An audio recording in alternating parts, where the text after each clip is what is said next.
के समोसा खिएबो हमरा जे कहबे तू मौसा तकिन के samosa खिएबो। Presented by DD Production House, Sakri। रो बउआ हमरा जे कहबे तू मौसा तकिन के समोसा खिएबो रो बउआ हमरा जे कहबे तू मौसा तकिन के समोसा खिएबो समोसा खिएबो कि गोदी में तोरा घुमेबो रो बउआ हमरा जे कहबे तू मौसा तकिन के समोसा खिएबो भतीजा हमरा जे कहबे तू मौसा तकिन के समोसा खिएबो। DJ good Madhubani DJ good Madhubani DJ good Madhubani हमरा जे कहबे तू मौसा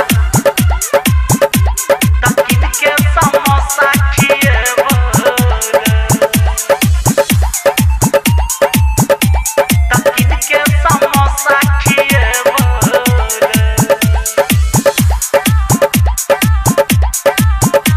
समोसा खिएबो। मौसी तोहर छो बउआ जवान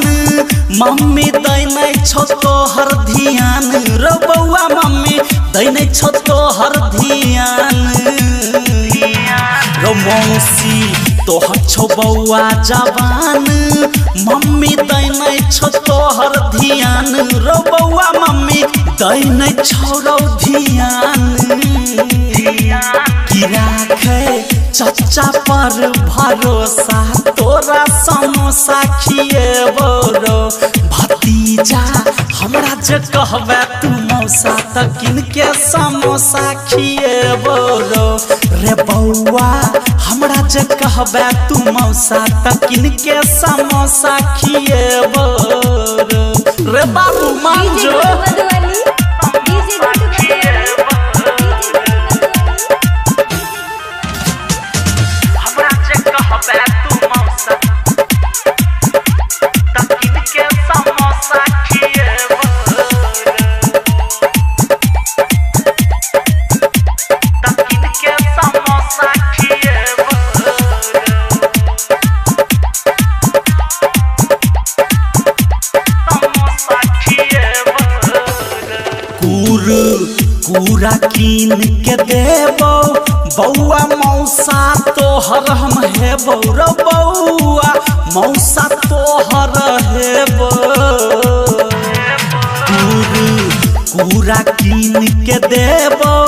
बउआ मौसा तोहर हम हेबो रो बउआ मौसा तोहर हेबो खिएबो पिज्जा और डोसा हम समोसा खिएबो रो बउआ हमरा जे कहबे तू मौसा तकिन के समोसा खिएबो रो बउआ हमरा जे कहबे तू मौसा तकिन के समोसा खिएबो। DJ good Madhubani DJ good Madhubani DJ good Madhubani हमरा जे कहबे तू मौसा तकिन के समोसा खिएबो तकिन के समोसा खिएबो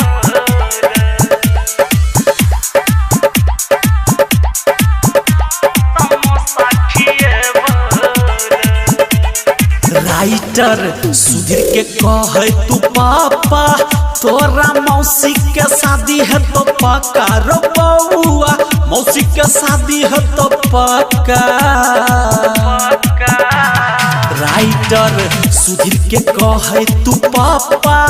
तोरा मौसी के शादी है तो पक्का रो तोरा मौसी के शादी है तो पक्का धुरंधर धर्मवीर के कहबे मौसा त किनके समोसा खिएबो रो बौआ हमरा जे कहबे तू मौसा त किनके समोसा खिएबो रो भतीजा